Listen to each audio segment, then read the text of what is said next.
Hello everyone, welcome to keep learning by Swapnil. आइए question देखिए। Question number 38 ये जो है 2024 में PYQ आया है। ठीक है। Two charges Q and 3Q are separated by distance R in air at distance x from the charge Q। The resultant electric field is zero. The value of x is. ठीक है।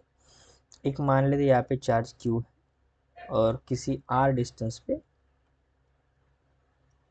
यहाँ से किसी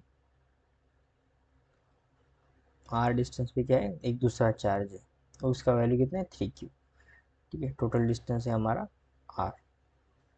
अब इस Q से किसी एक डिस्टेंस पे हमें एक चार्ज रखना है, पॉइंट चार्ज, जिसपे इलेक्ट्रिक फील्ड कितनी आनी चाहिए, जीरो आनी चाहिए, यानी वो इक्विलिब्रियम में होना चाहिए। उस पर नेट फोर्स जो है वो कितना होना चाहिए, जीरो होना चाहिए। ठीक है, ऐसा कहेंगे हम, जिस पे नेट फोर्स कितना होना चाहिए, जीरो होना चाहिए, तभी जाके उस पर इलेक्ट्रिक फील्ड कितना आएगा, जीरो आएगा। अब ये सवाल ये बनता है कि ये आपने यहाँ पे क्यों नहीं लिया। ठीक है, अगर मैं यहाँ पे लेता हूँ, ठीक है, मान लेते हैं, अगर ये चार्ज लेता हूँ तो ये इधर रिपल्शन करेगा, इस चार्ज ये चार्ज दोनों सेम का अमाउंट है, और ये 3Q भी उसको यहाँ पे रिपेल करेगा, तो उस पर जो नेट फोर्स आएगा वो इस डायरेक्शन में आएगा, जो हमें नहीं चाहिए। हमें चाहिए इक्विलिब्रियम पोजीशन पे, तो इसलिए हमने क्या किया, पॉइंट चार्ज को यहाँ पे रखा। अब होगा क्या, ये 3Q चार्ज इस पे इस डायरेक्शन में फोर्स लगाएगा, और ये Q चार्ज इसको इस डायरेक्शन में फोर्स लगाएगा।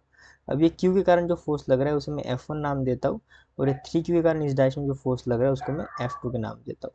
अगर ये दोनों फोर्स का मैग्नीट्यूड अगर सेम होता है तो क्या हम यहाँ से x का वैल्यू फाइंड कर सकते हैं। x का वैल्यू यानी क्या, यहाँ से जो जो हमने एक टेस्ट चार्ज रखा है वो x डिस्टेंस, x का वैल्यू, और ये जो हो जाएगा फिर ये 3Q से लेके Q तक, ये हो जाएगा R माइनस एक्स, ये डिस्टेंस। ठीक है, यहाँ से लेके यहाँ तक। अब यहाँ पे हमारा टास्क ये है कि जो F1 का फोर्स का मैग्नीट्यूड है वो किसके इक्वल होना चाहिए, F2 के फोर्स के इक्वल होना चाहिए। तो यहाँ पे हम वैल्यू लाएंगे KQ² अपॉन, ये हो जाएगा x² is equals to K3Q² upon, ये आ जाएगा R माइनस x²। ठीक है। सो Q² चला गया, K चला गया। ठीक है।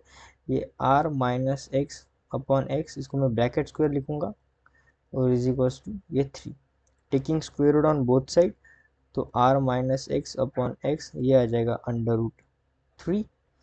सो R इज इक्वल्स टू आ जाएगा अंडर रूट 3x, और ये उधर जाएगा plus x. So R is equals to आ जाएगा, एक्स आएगा कॉमन, सो 1 + √3, यहाँ से x का वैल्यू आ जाएगा R अपॉन √3 + 1, या फिर 1 + √3। सो ये होगा हमारा x का वैल्यू। सो ऐसे अगर कौन सा ऑप्शन में सही लग रहा है, सो ऑप्शन अगर सी देखिए तो ऑप्शन सी यहाँ पे राइट आंसर लग रहा है। So option C is the right answer. I hope आपको वीडियो सोल्यूशन अच्छा लगा होगा। वीडियो सोल्यूशन अच्छा लगा है तो चैनल को सब्सक्राइब कर दीजिए, वीडियो को लाइक कर दीजिए। मिलते हैं नेक्स्ट वीडियो सोल्यूशन में। कीप लर्निंग विद स्वप्निल के साथ।